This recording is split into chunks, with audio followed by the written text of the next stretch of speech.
Hey golfers, welcome to my podcast. 欢迎来到高尔夫牛仔播客，我是 Jason。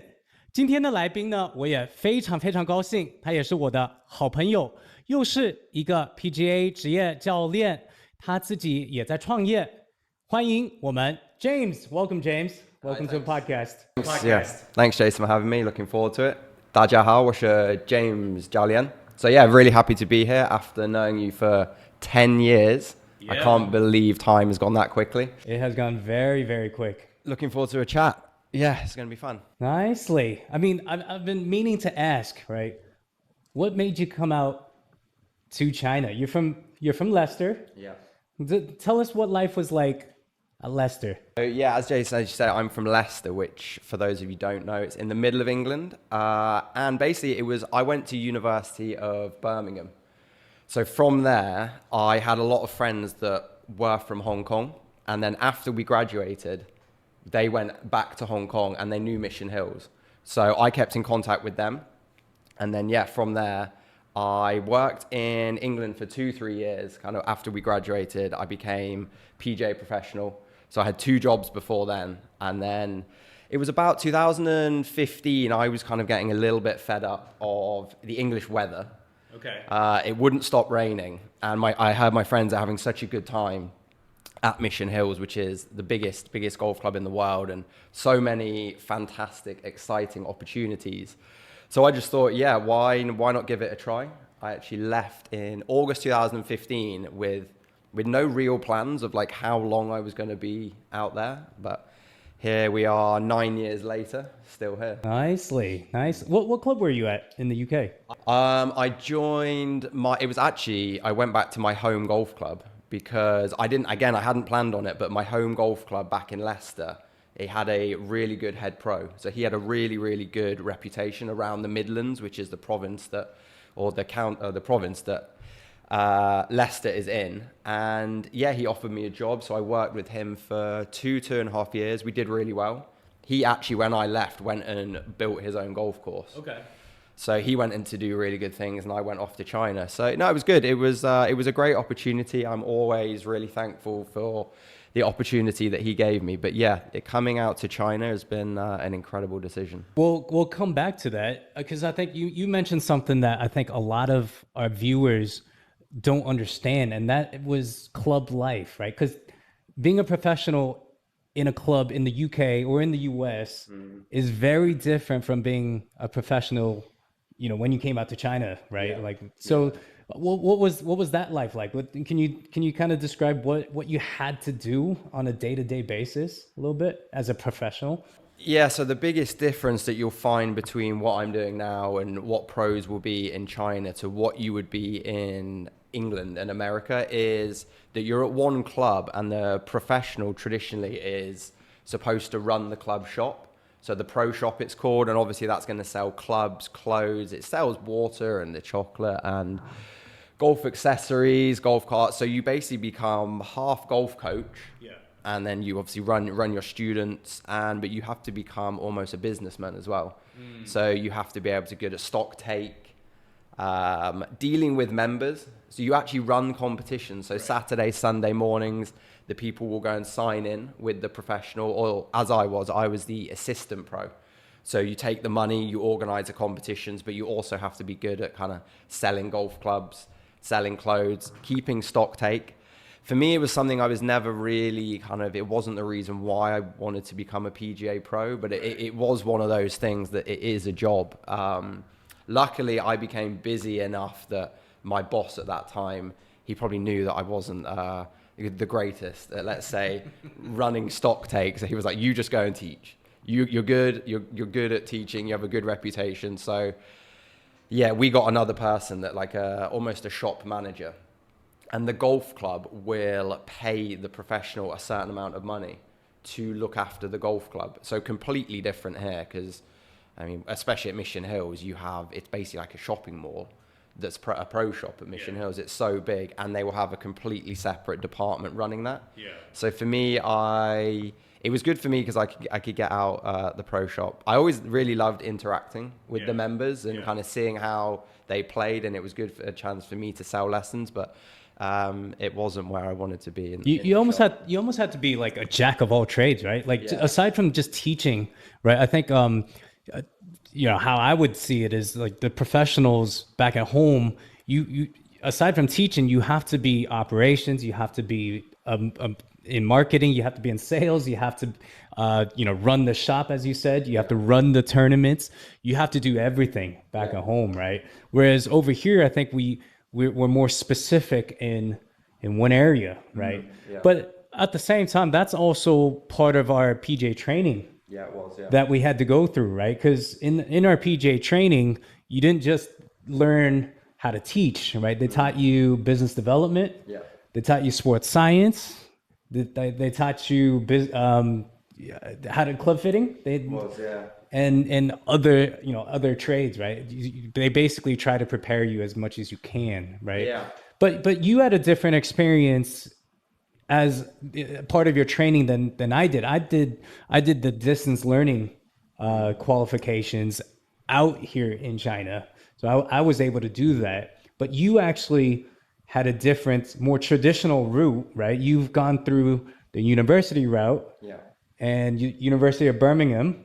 Yeah, so I did, it was called AGMS, so Applied Golf Management Studies. That was, I think the program was about, started in early 2000s. So I had to get my A-levels, and I had to get A, B, and be on a handicap of less than 4, and you had to be interviewed. So each year they accepted 25 people. So I basically went and did a degree. I did a bachelor's degree and lived at University of Birmingham was the chosen site because it was next to the Belfry, which is the home of the British and Irish PGA. So for 2009 to 2012, I lived at University of Birmingham and then had lectures. Like you said, we did coaching, sports science, business management, It was club fitting, but it was more like club materials and stuff. So it had a physics element and chemistry, and that was tough. But we also, each summer, we had to go and do summer placements. So it was right, I had a great time. I absolutely loved my time at Birmingham, and that is the real reason, like I said at the start of the podcast, why I'm here. It was great to meet people from all around the country, and then we actually ended up going all around the world. So it prepared us, I think, from being away from home for so long. And people before us had been to Dubai, Australia, America, and China now, and Asia. So for me... So the placement's like an internship kind of thing, right? Where you had to go to different clubs to help. Yeah. So a lot of people, they went abroad. And the people that went before me gave me a really good network of now I could almost call up. People can with me now. If people are interested in China, and because I've been here for 9 years, my network is quite strong. So I would always want to help young pros or pros come out to China because I think it's a great opportunity. But yeah, just going back to the University of Birmingham, it was a little bit different to the traditional one that I think most people that you'll interview on this podcast do. Yeah. Most people will, like you, work at a golf club, and then every few months they will have to go and stay and do their, what was it called? Basically, they live at the Belfry for a week. Okay. Residential week. Residential, yeah. So they will go and live there for 5 days. We went there every week, but it was only 20 minutes. It was a 20-minute drive from University of Birmingham, so that was always good fun. I love the University of Birmingham. It was university life's great. Something that you mentioned was you couldn't just not everybody could just apply into that program, right? You said you had to have a handicap of within 4, 4 or less, and then your A levels you had to keep up your grades as well, right? Yeah, because they wanted it to be at like a university level of studying. So you did have to show at least a little bit of competency. What did I do? I did geography, English, and economics, something like that. So I got AAB, and I did that. So yeah, it was quite tough to get into. Because I think some of the things that we hear a lot are like, okay, well, if you don't make it academically, your plan B, you go into sports, right? Yeah.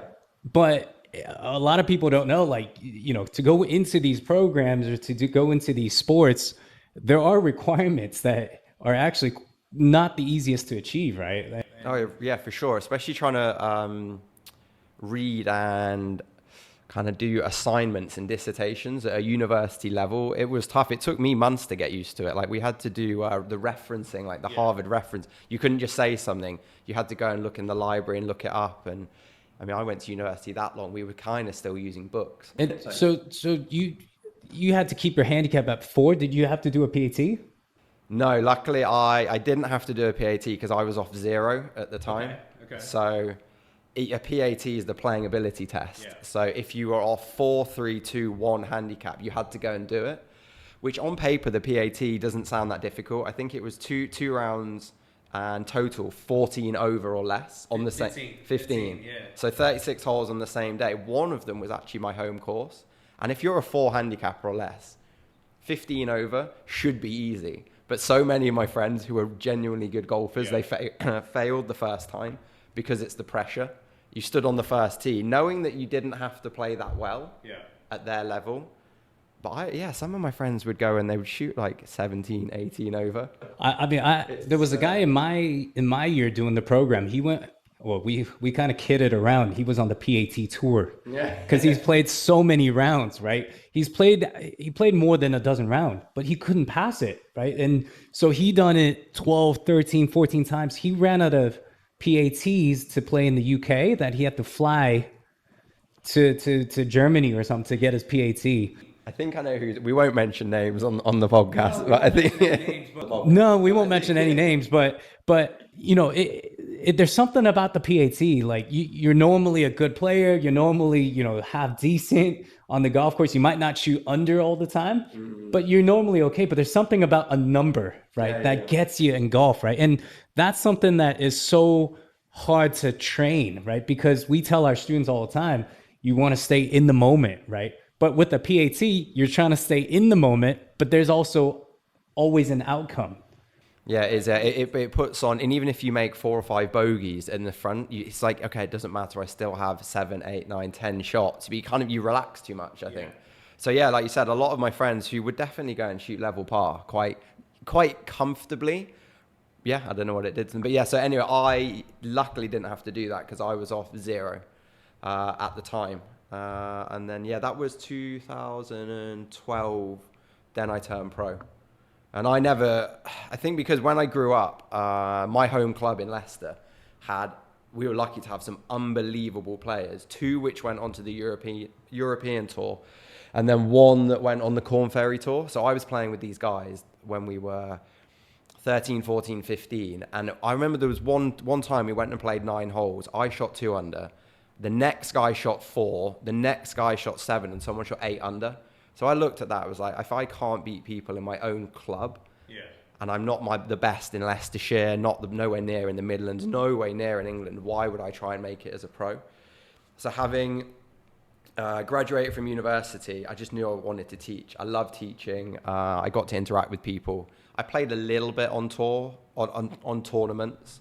Like we went and did a little bit around England, but for me, I knew I wanted to coach. So that's why, I didn't have to do the PAT and then never really tried to go and play it as a pro. I just concentrated on coaching, tried to be kind of the best I can at coaching. Did you play a lot of tournaments growing up? Amateur-wise, a little bit, like around the Midlands, a little bit nationally. Professionally-wise, when I was younger, we went a little bit around Europe, but it was more for the experience. Okay. I mean, because even at the level I was playing professionally, you have to go and pay. It's not free. It costs so much money. I remember a lot of my friends, a couple that were on the European tour, one on the Corn Ferry. If you weren't sponsored, or if you didn't have, let's say, rich parents or rich backers, or you weren't sponsored, every tournament is costing you it could be £1,000. And these are low-level tournaments. These wouldn't be, you're not talking European tour. You're looking at like, what would they be? Like the Alps tour, I think, is now, or the Euro Pro. I'm not sure. You're looking at flights, accommodation, entry fee, obviously food. So for me, I knew that I would have to have the best week of my life to make the cut and then maybe in the price. So I saw my friends like living out the back of their cars and really bad hotels. And I didn't want that. Luckily, I think, I definitely made the right decision. So for me, I coming into golf, I joined my first club at 12, and I always wanted to play at a very high level, and I loved it. And when you're 12 and 13, I was lucky because at my age, you had like Tiger Woods being unbelievably dominant from his 97. So I would have been 7, and watching Tiger Woods do what he did, I think everyone that watched golf wanted to play. But I was lucky that very early on, I knew I wasn't good enough to make it as a pro. I knew I was good. Scratch is fine, but to be on tour, you have to go around. I mean, now you're looking at, I teach, some of my students are like +3, +4, and they have a chance. Now, if you're not off +5, +6 and trying to turn pro, no chance. So for me, that was good. I got into golf, played with a lot of high level players, it raised my game, and we had a lot of fun. When you joined your club at 12, did you already play golf? Were you already exposed to golf already? Yeah, my dad's played golf for 55 years. Right. So when I was young, I played all sports. Like a lot of kids in England, we don't just focus on one sport. I played football, rugby, tennis, golf, cricket, all of them. So like I said, when you're watching Tiger Woods, especially kind of around Augusta time, so the Masters, you'd watch that, and then you'd watch him at the Open. Yeah. Late 90s, early 2000s. Yeah. And doing what he did, it's kind of for the weeks after that, I was like, okay, I want to play golf. So my dad taught me. Yeah. So I joined a golf club when I was 12, and I knew how to swing. My first handicap was 30, which for the Chinese viewers, it'd be like me going around in 102. So plus that 72 normally is the par in China. So I could have shot 102. And for me at my level at that time, that's considered, okay, good. And I loved it. When I first joined the club, you get your first handicap and it's great, and you fight to get this down. And it took me maybe 5 years to get to kind of like 4-3 scratch level. Right. But yeah, when I first joined, the biggest difference that I see in England compared to China is my first golf membership was free. It might have been, maybe it was £100. Was that only for juniors, or was that just for juniors? Okay. Yeah, and that's free. We're talking like under 18s, which for Chinese it would be like 1,000 RMB, and that is unlimited golf. Apart from for the whole year, for the tournament competitions, which would just be very casual, where like on a Monday evening you would just call one of your friends, two of your friends, do you want to go and join? We call it a Monday medal. So you go in, like we said, you go into the pro shop, you maybe give £3 or £4, you go into like a casual competition, and then Saturday mornings was the more official competitions. Okay. There you had to pay maybe £5, so like 50 RMB. Anything outside of that, free. So summer holidays, we would be from, let's say, start of June to first week of September. Yeah. We could be playing 54 holes in a day. So my parents would drop me off at 8 a.m. They would go to work. You would have, my club was great because you had about 30 juniors, all on the putting green. You would you'd throw either like £1 in or your golf ball, and you all played against each other, knocking each other out on the putting. It would be like, okay, this guy against this guy. So eventually you could come out with like £30. So, as a junior, that's a lot. Age 12, you're like, right, I'm sorted for my lunch for the week. Or you came out with golf balls and you had to use a good golf ball. And then we would go, if you weren't playing on the course, you'd be putting. So we were getting so much practice, hours of putting. And then, I think that's the reason why we had some really, really talented golfers that were playing all the time. Plus they were playing against each other. We were all playing against each other. So it became really competitive. But fun at the same time, right? Like, cause it's competitive, fun, and you have something to strive for, and you're getting better without knowing, right? For sure. We looked at technique, and for sure we had lessons. But it was competitive. It was fierce, and I'm not condoning this, and I was never involved. But I saw fights on the putting green. If someone had beaten someone, there was you didn't want to lose. So it was this perfect environment you had talented golfers that got really competitive and pushed each other. Like we had a lot of players that would represent England, the county. We did well. We did really well. And then your club would play against other clubs. So It was, for me, it was the perfect time where you had Tiger Woods doing what he was doing. Plus you had a lot of my friends, none of my school friends played golf, but I had a lot of friends at the golf club that played. So we pushed each other along. For me, yeah, that's exactly why I got to be pretty good at golf, and also why I knew I was never going to be like amazing. So it probably saved my parents or someone a lot of money. I had a very similar experience back at home, right? Because we had these like 3-month junior memberships if you needed it, right? And it was only like $150 or something like that. Right. You could just like play unlimited golf, or at least practice on the range, right? I think they had unlimited golf and practice, or just practice and stuff.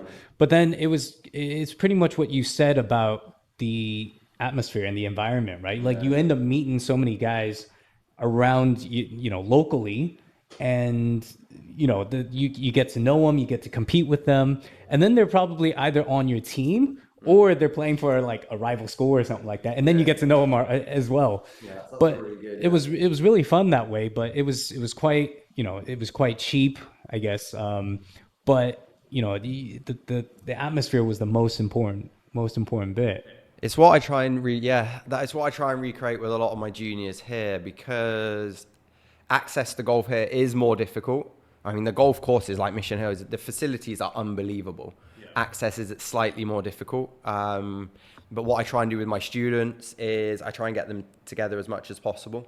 I do a lot of one-on-one lessons with more elite juniors, young juniors, adults, but at the weekends and then especially holidays, I try and recreate the environment that I had. Like July this year, I did a couple of weeks summer camp. So it's really good, like that kind of format. And it's how you're going to develop good junior golfers. Try and recreate the environment we had, where they make friends and then they try, obviously, have lessons. So I think, like you said, that environment is so important. For sure.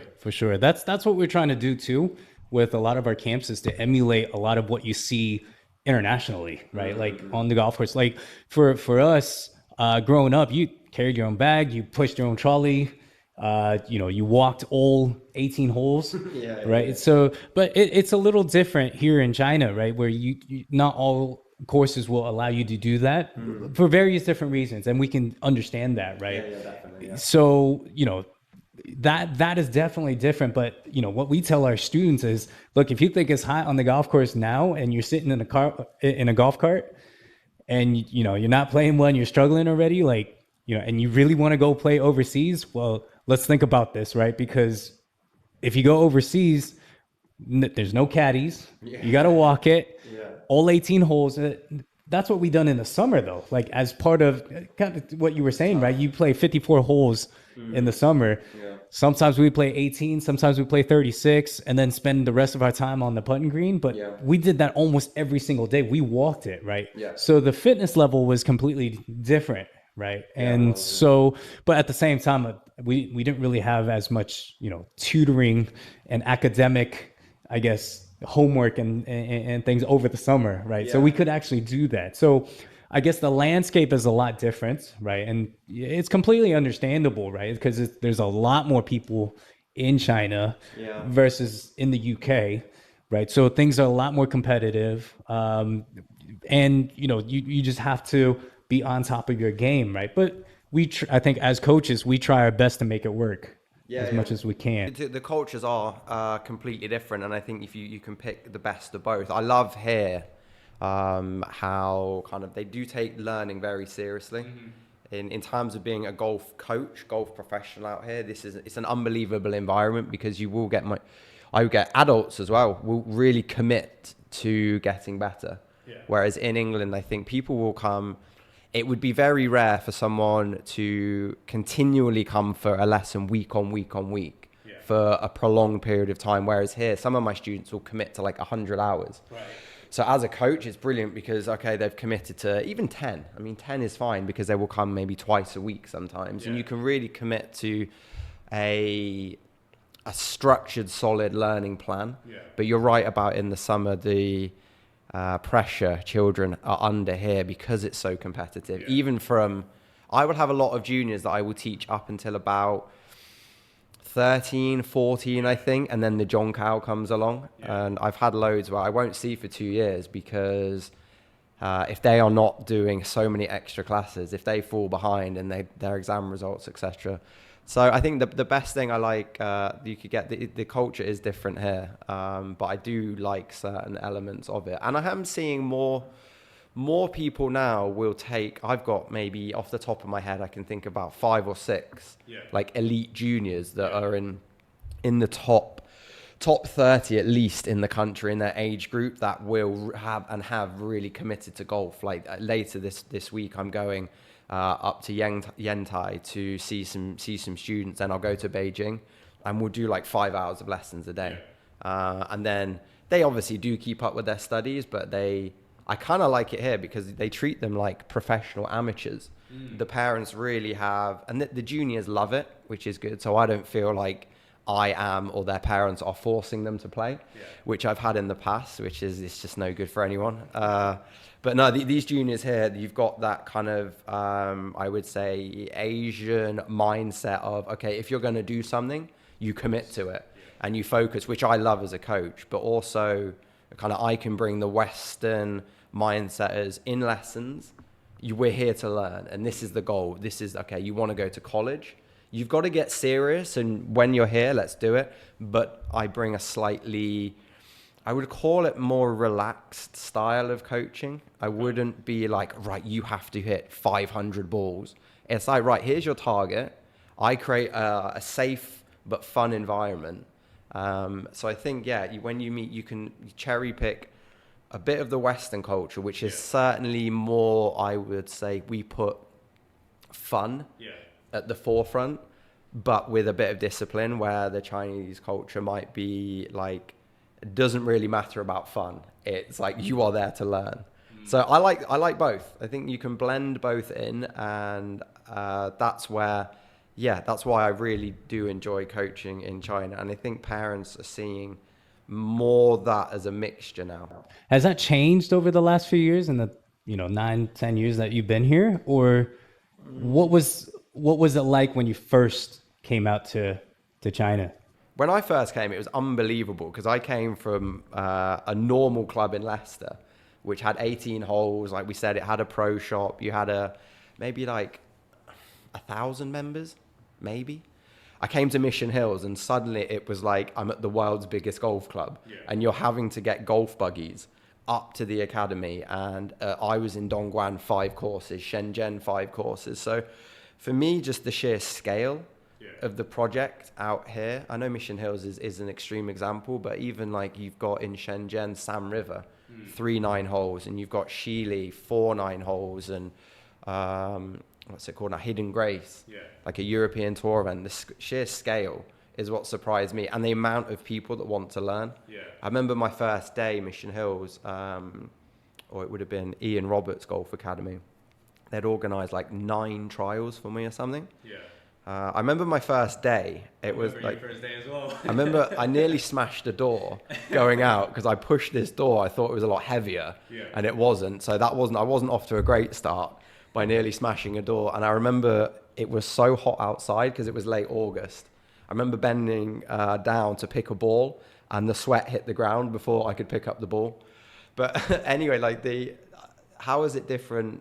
It was just the sheer scale of people wanting to learn. Like 9 trials in my first day. And there was, when we were first there was something like, we had a 21-man coaching team. And there was probably 10 or 11 foreigners, which was great for me. I'd already been to university with 5 of them. So one of my best mates from university picked me up from Hong Kong airport. And then I went into the office, and it was kind of like, all right, lads. Shout out Sam. Shout out to Sam Green. Joe, Tim, Matt Davies, who's now, I think he's some high up in the PGA. So for me, it was, the transition from England to China was very easy because I already knew people. And Mission Hills, they put me straight into dormitories. So living for free, eating for free, getting on the dorm bus.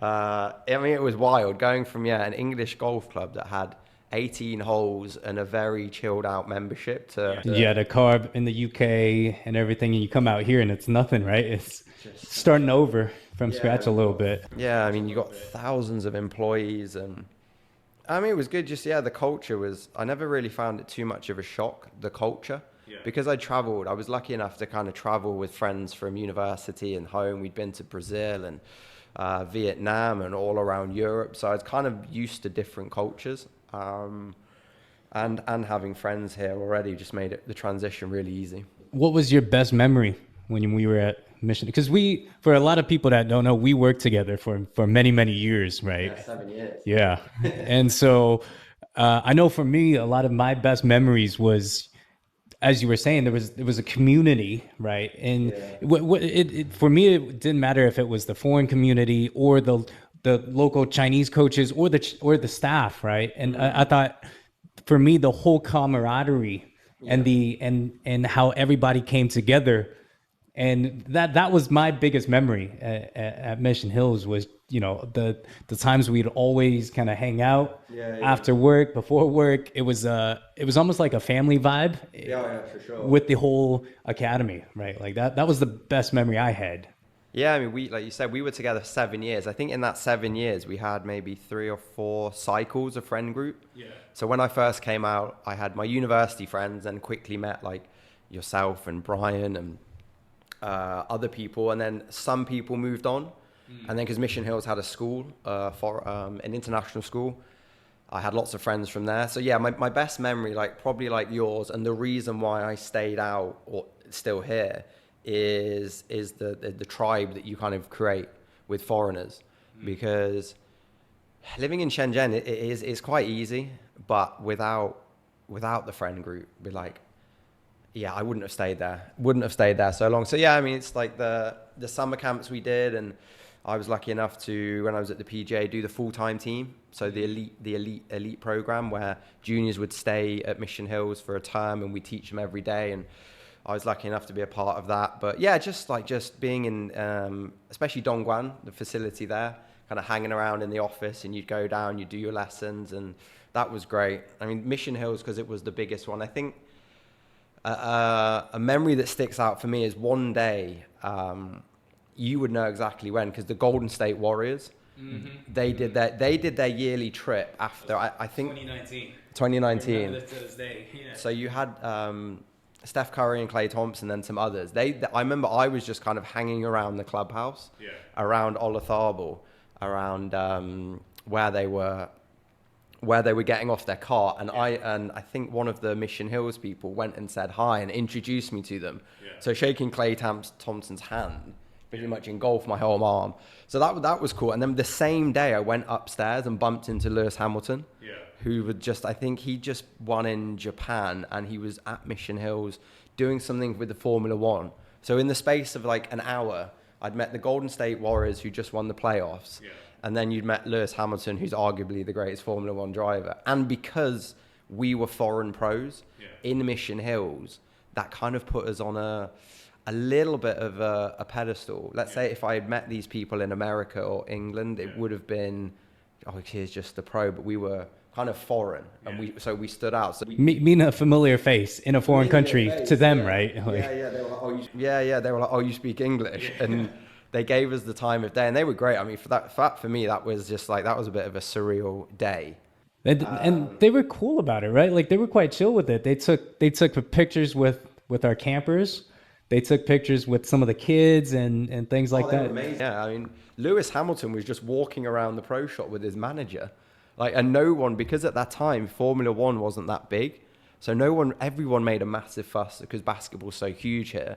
But no one really, like, he would have been mobbed in Europe anywhere. And he wouldn't, but I just kind of like, oh, there's Lewis Hamilton. So I just went and said, hi, Mr. Hamilton, like, great to meet you. It's like, have you played today? Like, is there anything we can help with? And because at that time, like, I could help with a bit with the Chinese. So I managed. So that was a really, really cool and kind of surreal memory. I remember, I think when when I first came out here, we ended up playing with some footballers as well. Yeah, you guys did. Yeah, with like Patrick Berger and you know, when they came out, they were just very chill with everybody. And then Sam, who was the big Liverpool. Sam and Tim weren't they?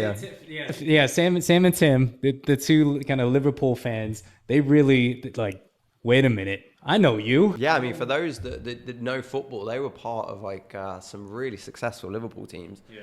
So that was great at Mission Hill, was the celebrities and the access we used to. Before your time, just before I got there, this would have been what, 2000. You had the match with Tiger Woods and McIlroy, the World Celebrity Pro-Am. Yeah.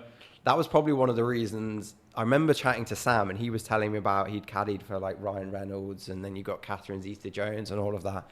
And then I was sitting in a pro shop in Leicester, and I was like, I couldn't even imagine at that point. It was like, he's living this life, and I was kind of doing that. So that was quite a big reason. It just seemed so exciting.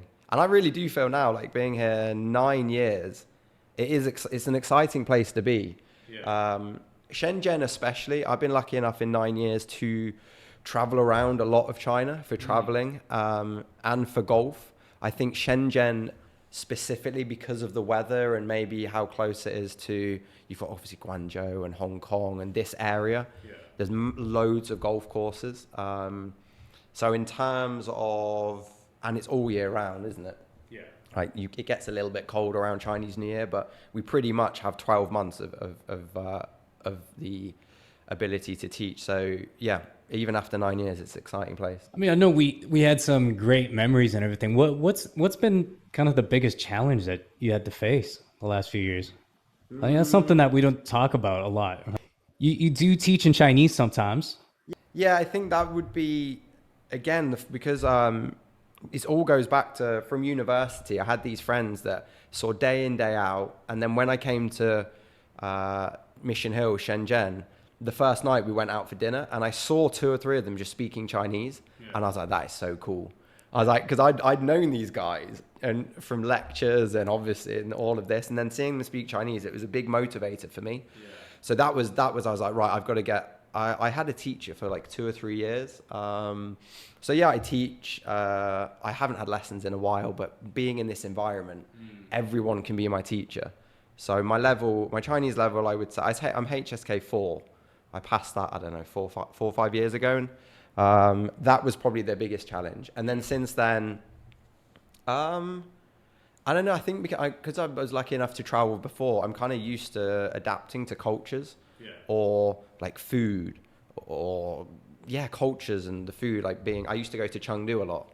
So for me there, the spicy food and let's say interesting food, like rabbit brain and what else do we eat? The intestines and things. I'll always give it a go. And because of that, because I think I speak the language to a level where at least Chinese people are like, they know how hard it is. So they're always so welcoming and accepting. So I've never found it too difficult, because like we said previously in the conversation, because I've had so many good friends as a support network out here. I think without the support network and not learning the language, it'd be difficult. You'd feel a lot more isolated. You mentioned a good point there, because what I noticed, especially back at home, is, you know, if you don't speak English that well, people might sort of make fun of you for not being able to speak English as well.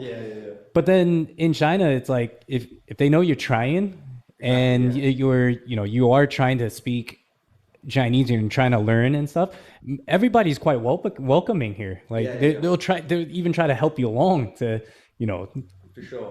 to help you out and stuff, right? I think that to me was the biggest kind of difference between the two languages, essentially, right? Yeah. But I think something that you mentioned there was adaptability. What would you think you would tell other folks back at home if they were considering coming out to China? What skill sets do they need to have in order to stay out here for 9 years? Because I know we've seen a lot of guys that couldn't make it. Right? They're here for a couple months, few months, maybe what, year or two max, and then they can't adapt. They can't and then they're out. What would you say? It really is that adaptability. I remember when I first got here at Mission Hills, there was a few people that I don't know what they thought. Like they would come in and they couldn't get like certain foods they liked, and they would get so annoyed, and maybe they didn't have access to knife and fork or something. So I think like anywhere, not just this country, if you are even being English, even if I move to Europe, they are going to have slightly different culture and customs. Yeah. And I think if you don't immerse yourself in that culture even a little bit, or don't try and adapt, and you have to have patience. Yeah. Try and learn the language, have patience, even though everyone is so welcoming here, and especially if they see you learning the language. But sometimes just for some reason you won't get your point across. You just have to be patient. So I think I would give the advice to anyone that wanted to come out here is, okay, you're going to have times where you're going to get frustrated. Just take ownership of it, learn the language, get used to the culture, and just be patient, be adaptive. Because I know a lot of the guys here now have been the guys that we're friends with, especially in the golf industry. A lot of them have been out here for at least 6 years minimum. Minimum. When I first came out here, it was a lot more transient. So people would come for a year, leave. Now I think people if they've been here for a while. So everyone, I mean, we can always use chopsticks. You can all get by. Obviously, there's still challenges but I've just been back home. I just went back to England for a month, and there's still things. It's not like it's perfect there. So I would say, my advice would be just be fluid. Be like adapt to situations. Would you say being understanding is a part of that equation? Yeah. Because I think like a lot of what I notice is a lot of guys that don't end up making it and staying out here are guys that just don't understand, and they don't want to even understand, right? They want certain things to be a certain way, even though they're in a completely different country, right? Which I think for us, like in the first glance, you're like, you're not going to be able to last, right? In any country, right? Maybe aside from home, right? But if you want to go outside of home and you want to be able to explore the world a little bit and to, expose yourself to new cultures and stuff, you have to be more understanding. You got to have respect for where you are, for sure. You've got to be respectful. Like for me, what's the population here? 1 point something billion. My views, I can't put that. I've got to go with the flow, with whatever culture I'm in. And people are people as well. People are always so friendly. I'm sure even if I move to America or Australia, which are obviously English-speaking countries, they're going to do things that I would still find a little bit like different to English. I think just be adaptable, be respectful, and especially in our industry, this is such a great place to be. I think something else I want to add to that is you have to have the learning mindset, right? You have to be willing to learn, right? You have to open your mind in accepting differences. Definitely, I think that's always been a biggest one. The guys that don't make it, they don't have that learning mindset. They're not really willing to change. Whereas over here, you can't control change. Right. And we tell that to our students, right? There's only certain things that you can control on the golf course. And there's a lot of things you can't control on the golf course, right? And you mentioned there, you're not going to be able to change the minds of 1.6 billion people, right? You have to adapt and you change yourself, right? And to learn, be accepting, be understanding, and be respectful, as you said, right? It's a shame, actually. In the recent years, I'm not sure why, but there's not the demand, what I've seen, of foreign coaches coming out here. I remember when I came, like when I joined the team, there was, how many were there? There was at least 10. It was 12. There was 12. So it was 12, I think. 12, at its peak, there was 12. There was 12, and then after me, there was maybe 2 or 3. But since then, I mean, it's great for us. It's great for us, the ones there. We still get to kind of be out here, and we're still a bit niche in the market. But I'm not sure why. Yeah. So you stayed at Mission Hills for 7 years. And then, obviously we went through the time when PGA America took over. You stayed on for a little bit. Yeah. And then you decided to come out and pursue entrepreneurship. Yeah, so I was in PGA joined in 2019. So I was there. I left in 2022 August. I mean, the main reason for that was I'd been at Mission Hills and then with the PGA for 7 years, which was amazing, and I learned so much. And I'm glad when I first came out here, I joined an academy structure because of the support system, and it allowed me to find my feet and the confidence. And then I think after that 7 years of being in, it wasn't the same company because it changed, but to be in the same place for 7 years, from the age of like 24 to 31. We're giving away your age now. The wrinkles do that.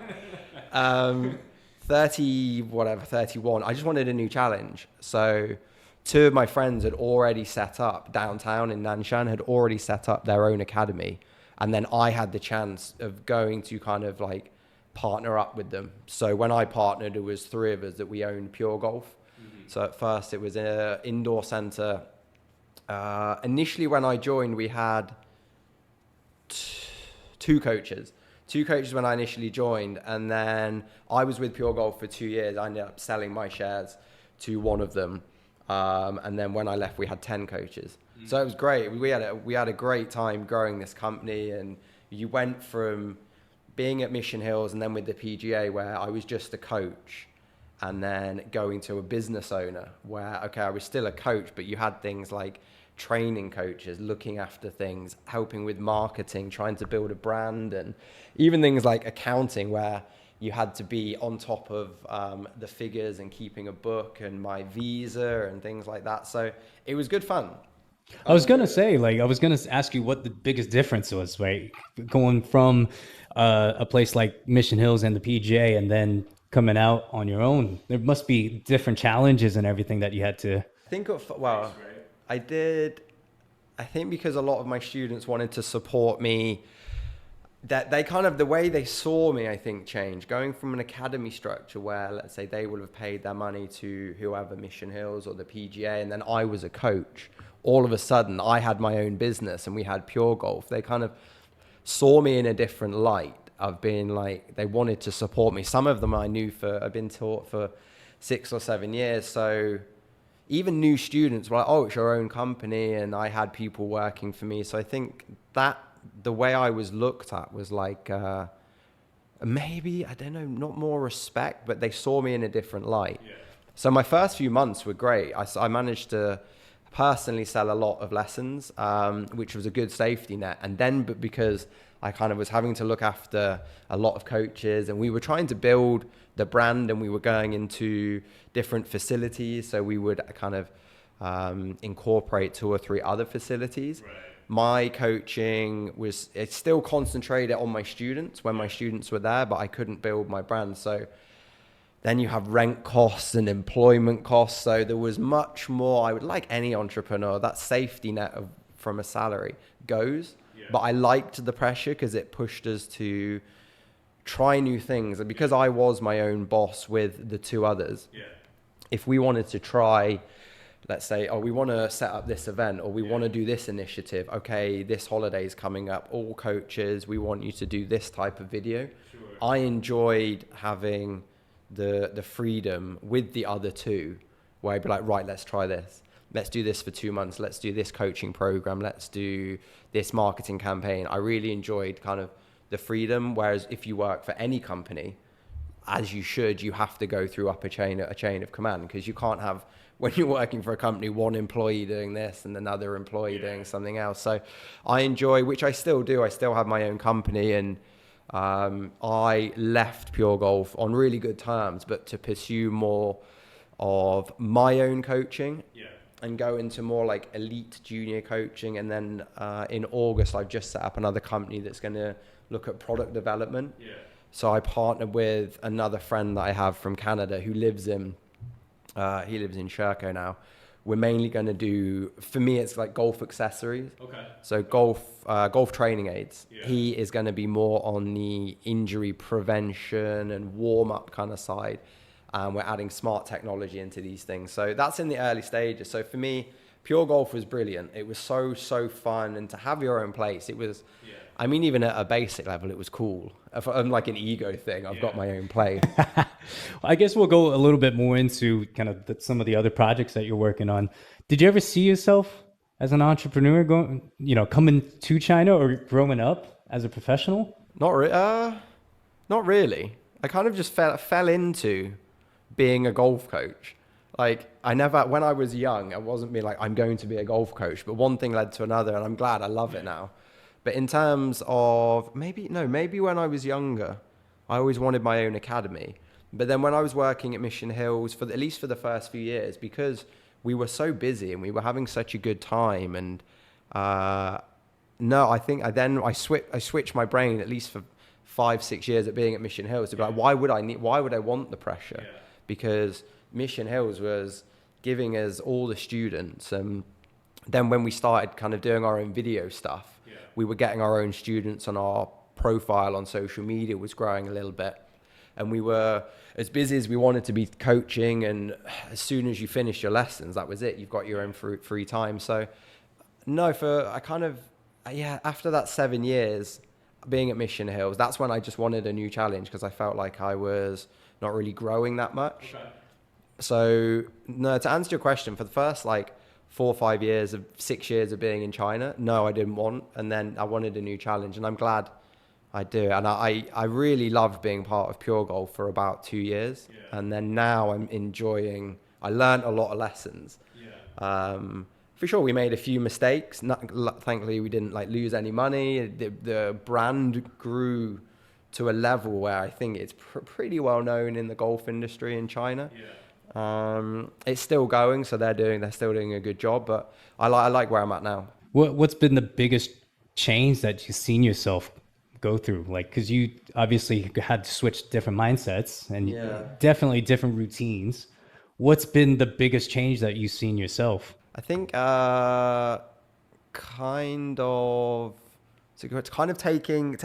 being able to take ownership of everything.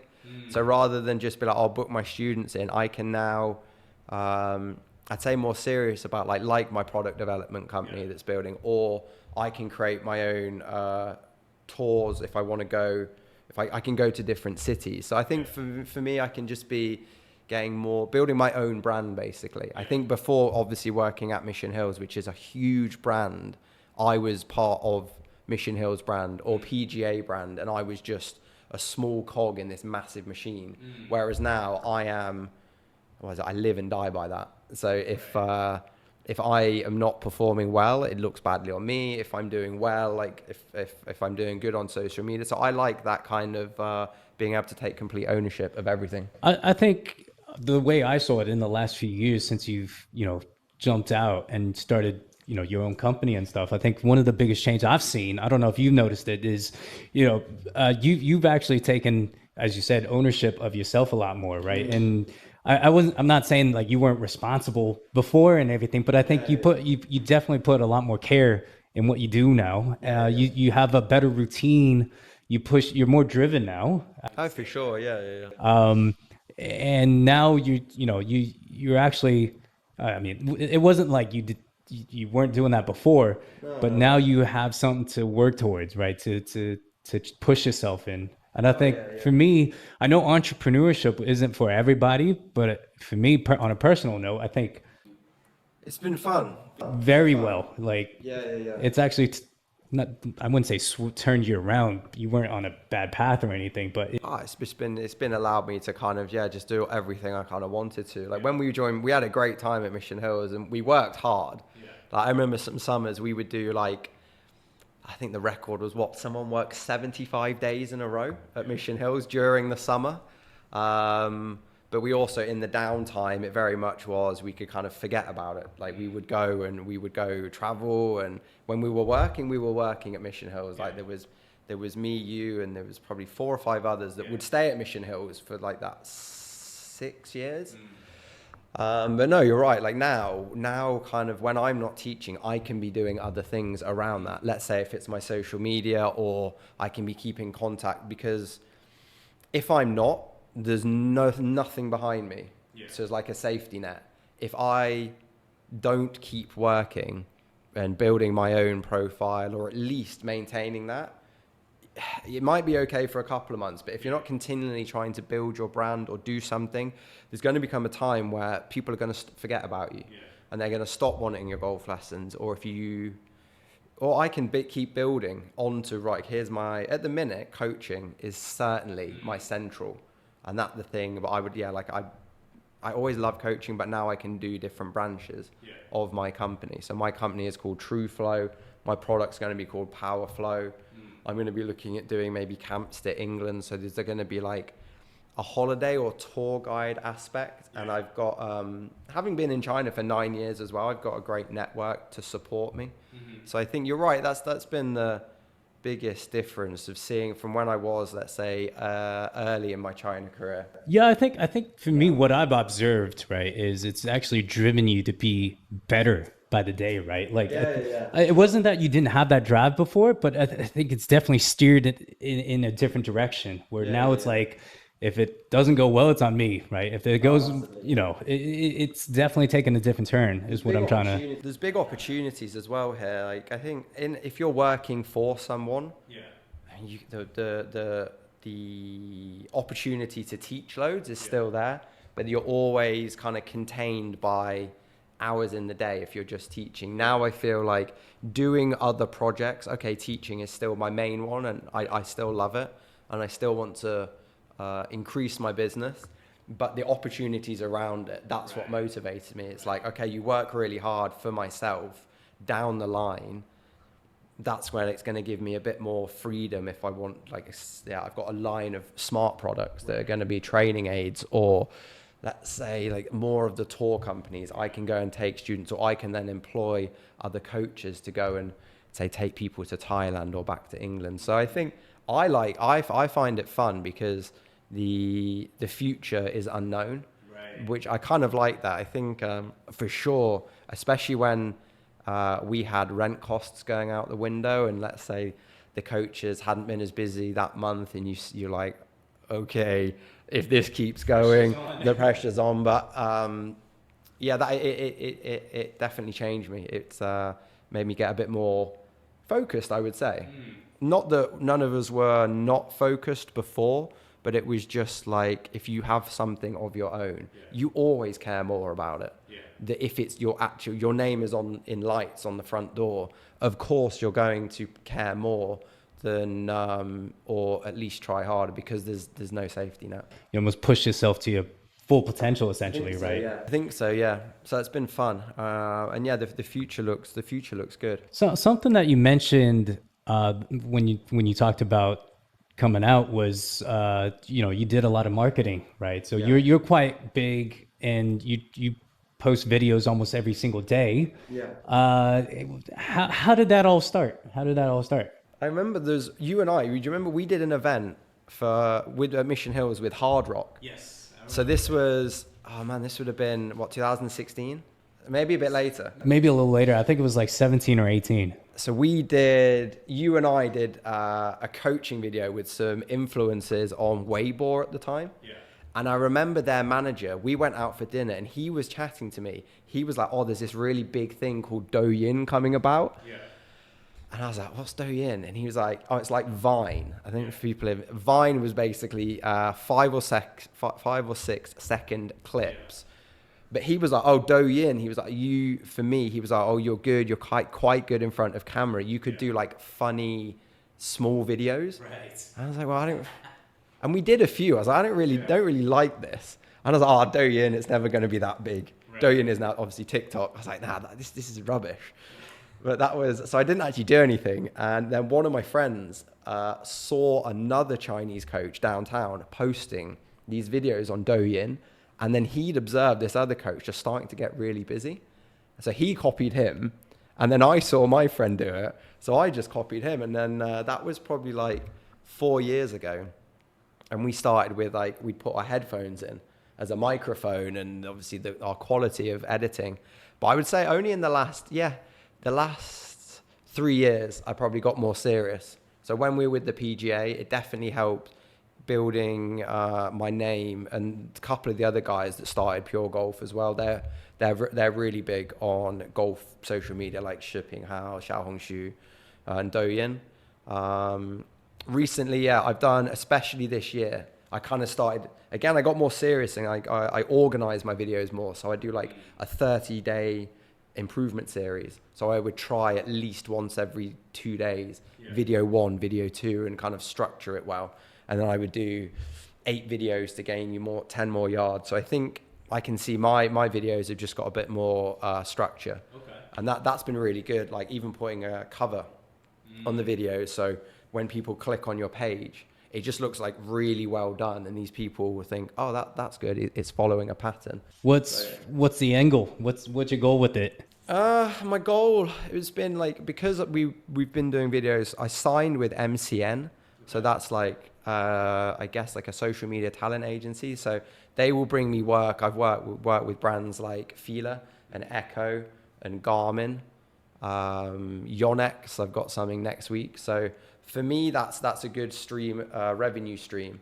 And I can work with brands that will pay me either for videos or pictures.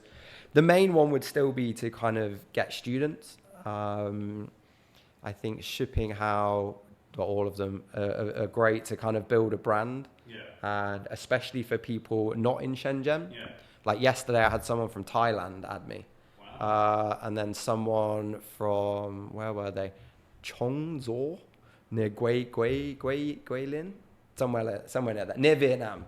So anyway, these 2 people have added me yesterday, and obviously that would never happen without social media. So building that brand, and then I think if you've got a following, like you can post one video and that can reach, if it does really well, 100,000 people plus. Where do people find you? What's your alias? How do people? GolfProJames. And that's on all platforms? Yeah, GolfProJames. We'll put it in the. Yeah, we'll put in a little description below. GolfProJames. Yeah, you can follow me on Shipping How, Xiaohongshu, Douyin. So I found, WeChat channels has been really good. All of them. It's all been really good. But I think, like this podcast, I really doing things that are kind of new. Yeah. I think I've seen, just like me, I think everyone copies a good idea. Like I copied, it's a great idea to go and do videos. So I started copying it, and you try and, because it's very, very, very difficult to actually have an original idea. I don't know what, and now I think trying to reinvent the wheel is probably the best thing to try and do it. Like I will do tip videos, but I will try to do it in a gym. I was going to say, you had some fitness videos in there as well, right? Like so you're quite a big gym, advocate, right? Like you like working out. For golf fitness, I think one of my coaching philosophy is the body has to be flexible, mobile. You try and add as much speed as possible. If you've got physical limitations in your body, it's going to be very difficult to build a good golf swing. So I mean, this afternoon I've got 4 lessons in the gym where I will put them on force plates. So with the Smart to Move, we can kind of they'll show me what their like power sequence is and their sequence in their downswing, and I just take them into the gym. So I try and do half in the gym, half not, and that's what I try to do in my social media videos. Is because personally I'm bored if I like a foreign social media or Chinese social media. I go and see a golf pro like us on a putting green or at the range, and they start talking about a tip. Guarantee I've heard it before. And so have people watching. So I think it's very rare now for these videos to do well. I mean, some of my videos do well, some don't. It's almost impossible to know without doing something hilarious or something really stupid that's going to shock people. It's almost impossible to know what makes a viral video. But I just think doing something where the people are like, oh, that's a little bit different. Like this podcast, people in China at the minute, podcasting isn't big. I mean, it's a multi-billion-dollar industry in America. So something like this, at least people might watch and be like, oh, that is different. And I try and do just a little bit different. A couple of my other friends, they're good players. They do 9-hole vlogs. One of them, Ollie, Golf Cam app. That he does that, so he's got a good swing. He posts videos. It's just a bit more interesting. So I think people, myself and other people that are trying to be bigger on the golf social media, we're just trying to think things that will keep people engaged a bit more. Yeah, we'll have Ollie on in a few episodes as well, and kind of share his insights and stuff. But I mean, going back to why I started the podcast is to really share what the golf industry is like and good information on there, because there's, especially with the internet, right? Not everything on the internet is correct, right? And not everything, in the short clip will be correct. I'm not saying there's, not a place for it and stuff like that, right? There's always a place. If you're doing something funny and stuff like that, yeah, you're gonna be. But for me, it's the students, right, and the consumer, right. That's the most important bit. Like, to try to share as much good information as we can to the public on an educational base. I think that's very, very important to me. And we might not be right at this moment, right? But to the best of our knowledge, we're trying to share the best information that we can to everybody in the world, right? And I think that's my goal with this podcast, is to try to share that with everybody. And guys like yourself that's been in China for that long, if there's guys trying to come across from the UK, from the US to China, so that they understand what they need to hold themselves to and what to expect coming to China, right? And I think that's very, very important. It's to go to a new country. I was lucky because I already had 5 or 6 very good friends, but most people wouldn't know. You have to take that leap of faith. So I guess talking about it more, and hopefully people in Europe, America, they'll see this, they'll kind of get a bit more of an understanding, because it's such an unknown here, I think. It's very different, right? And it's not everything that you see in the news or in the media back at home, right? Essentially, the videos that you're creating on WeChat channels, on TikTok, on Xiaohongshu, right? They're all going to be very, very different from what the folks back at home will see, right? And I think it's a good thing, right? Because you need to have differences, you need to have conversations in order to have better understanding, to be more respectful. So I think a lot of this needs to happen, right? In order for people to be, better as a society, right? Like, and to treat each other better. So I want to kind of deviate into kind of your other projects that you're on. You talked about how, you're still doing the social media part of it. You're still teaching golf, but you also have other projects that you're up and coming. Yeah. So actually the company is called Bridgepoint. Bridgepoint Solutions. And I set that up with another friend, again, who I met from Mission Hills. He lived in Mission Hills for 4 or 5 months and has been coming to China for about 12 years. So he's Canadian, but based in America. And we just got chatting about golf. And then one thing kind of led to another. And then this year he came back to China. And he's developing a product that it's a wearable technology that's carbon fiber heated. Right. So his first product, he did really, really well with like carbon fiber hand warmers. It got picked up by the US Ryder Cup team, NBA, NFL, other massive sports organizations. And then we just kept in contact. And again, because I like that, like an entrepreneurial thing, I've always seen throughout my teaching gaps in the market where, I wish there was this training aid. I want to create that. And so he is already an inventor, an entrepreneur. I've got a good network of kind of introducing factories to him, or let's say if we need investors, I've got great relationships with a lot of my students that obviously are big bosses, some are venture capitalists. So this whole kind of company, we're like, well, why don't we just start something together, set something up, and under the umbrella of Bridgepoint Solutions, his product is called the Warm Up. Mine's called Power Flow. I might have a line which mine's going to be focused on improving people's downswing body movement and their sequence. My biggest thing, most people in golf, amateurs, will have a terrible downswing sequence because the concept of how they're trying to hit a golf ball is inherently wrong, which makes their body move in the wrong place. So my product, which is I'm just getting the renderings done at the minute, and then I hope to have a prototype built by, as soon as possible, but at least by end of October. Okay. That's going to be the first product. And then I'm going to take that to students, maybe get investor, and then with my business partner who's done all this before, like he's got a logistics line and from manufacturer to seller. how we're going to get that supply chain going. So yeah, that's the kind of other project, and I'd like to think it can do pretty well. We're just going to keep creating products. He knows, without naming names, that because he almost played he almost played in the NFL. Okay. He played high-level college football at Washington State before he had like a career-ending ankle injury.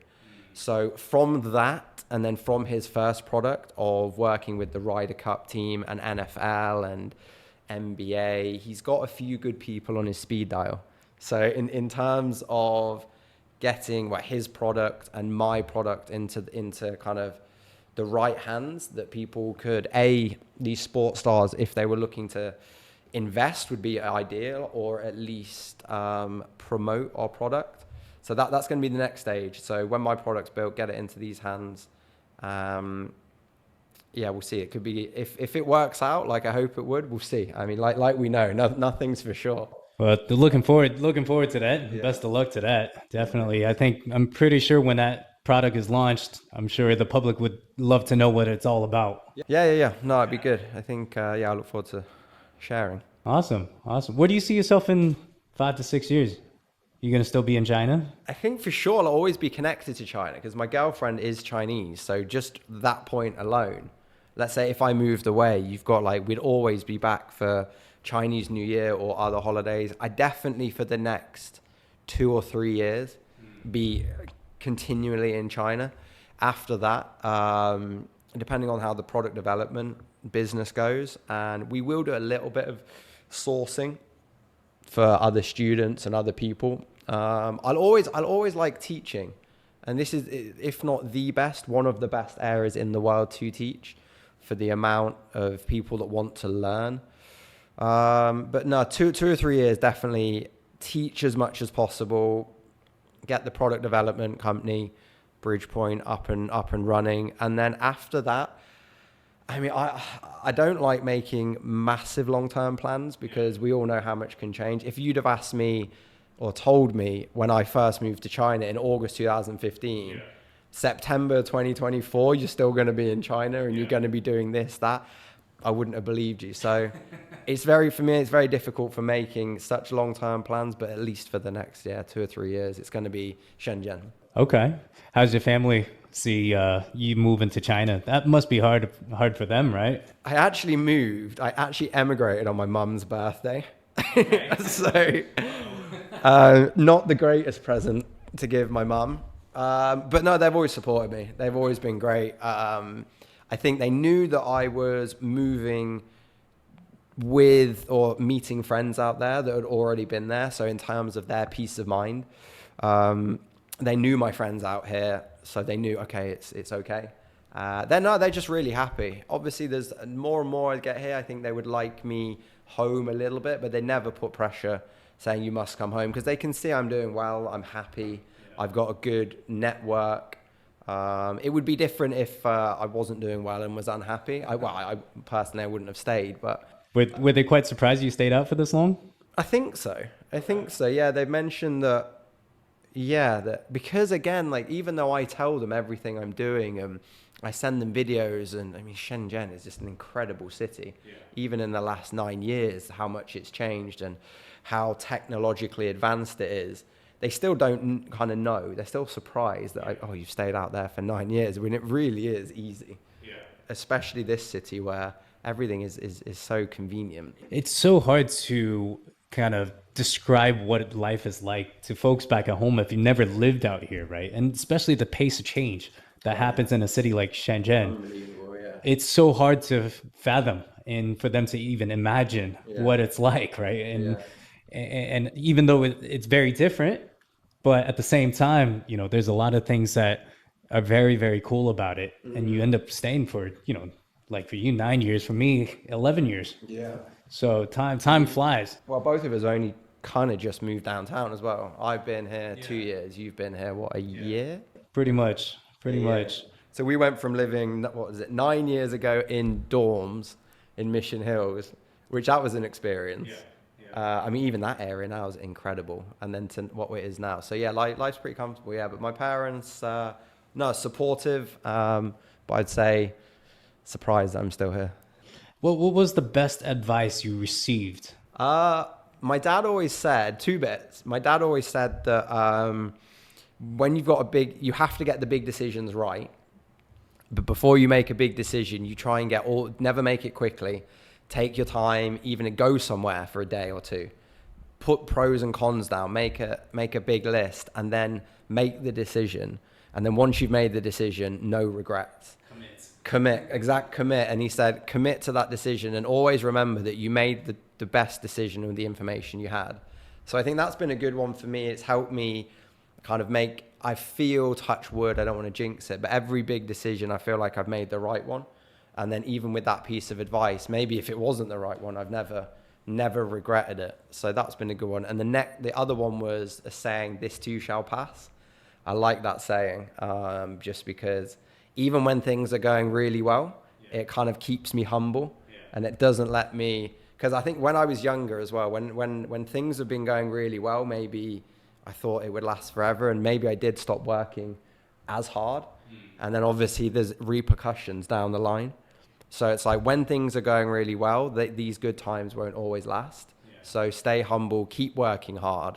But also in the flip side, when life isn't going that well, whether that's professionally or something in the private life, don't worry, keep going, because this won't last forever. So I try and remember that. I guess, a few years ago when I'd say life was tougher here for certain reasons, that actually was good. It was like, okay, this isn't going to last forever. So that for me, that kind of keeps me more level, like a level playing field, like more this too shall pass. If it's going well, don't be bragging, because someone might not be doing well, but 2 months I might not be doing that well. So that's what I try and do. That's awesome. That's a good advice for anybody. I mean, kind of like what you were saying, right? Good things don't last forever, but also at the same time, bad times won't last forever as well. Yeah. So all you can do is really keep your head down, work hard, try your best in what you do, right? And if you put your best foot forward and it happens, perfect. If it doesn't work, keep trying, right? You keep going. Yeah, exactly. Yeah. So I think that's a really, really good advice for everybody, not just our students, I think. Yeah. That's what I try and live by anyway. There we go. So this next question has actually come from our last podcaster. Yeah. We got this little thing going on. Yeah. If you were not in the golf industry, what profession would you be in? I remember once, I actually never knew when I was growing up. My mum was a lawyer. So I remember for some work placements, we were trying to figure out what I was trying to do. I went and shadowed people with construction management. I knew I was never going to do that because on the first day they left me in the office in the afternoon and I fell asleep. So they came back and I was fast asleep in the office. So I knew that wasn't going to. I always was going to do something in sport. So that whether that would have been maybe something like sports journalism, something to do with sports events, sports agent, something to do. If I wasn't a coach, it would have been something to do with sports. To be honest, if I could go again, I like the kind of the business side and running businesses and the economics side of things. So if I could do it again and I wasn't allowed to do what I'm doing now, which I love doing, I have no regret, I would GCSEs. So when I would be 14, 15, I'd probably go more economics, business management, things like that. And then see most of my friends at school are in something in that arena. So that's probably what I do. Or if I wasn't a coach, would I be? I'd be maybe the best in the world at some sport. That's true. I mean, that could be another one of our topics in another podcast some other time, right? Because you're a big sports advocate, right? You play all different types of sports, and we've talked about the importance of doing various different sports, growing up in order to enhance, not just in order to enhance golf, but it helps golf a lot. Right. And you're a big, you're living proof of that, right? Like even when we were at Mission Hills, we play all different types. Like we play football on the Wednesdays. We play, tennis. Yeah. Just do all the different types of sports, right? And that's actually very, very important, but we'll save that for another podcast, another time. We're headed towards the end of it. And so just like how the last podcasters asked you, what would you ask our next podcaster? I would say, if in a business sense, what do they think the most important trait or quality that person needs to have in order to be successful? Okay. I like that. That was a good question. All right. And for our final one, we've got some rapid fire questions for you. Okay. You ready for this? Yeah. No thinking. All right. No thinking. Whatever comes to mind. Yeah. Favorite golf course in China? In Sanya, Haitang Bay. TikTok or WeChat channels? WeChat channels. Morning or evening lessons? I'm a morning person, so morning. Dream foursome on the golf course? Tiger Woods, obviously. Roger Federer and Ed Sheeran. Wow. Does he play golf? No, but he could play the guitar. Go-to snack on the golf course? If I'm playing seriously in a competition, it would be banana and nuts. If I'm with friends, probably a beer. Fade or draw? Draw. Golf with music or silence? Oh, music. Oh, we know that one for sure. Yeah. As loud as the Marshall letters. Well, I think that's the end of our podcast for today, but I appreciate you having, the time to come on our podcast. We'd love to have you again as well. Yeah, enjoyed it. It's been so good luck with your new product and your other business ventures as well. So great. Love to have you on again. So thank you for that, James. Pleasure. Thanks, Jason. Yeah, thanks for your time. Thanks. Cheers. Thank you. Thank you.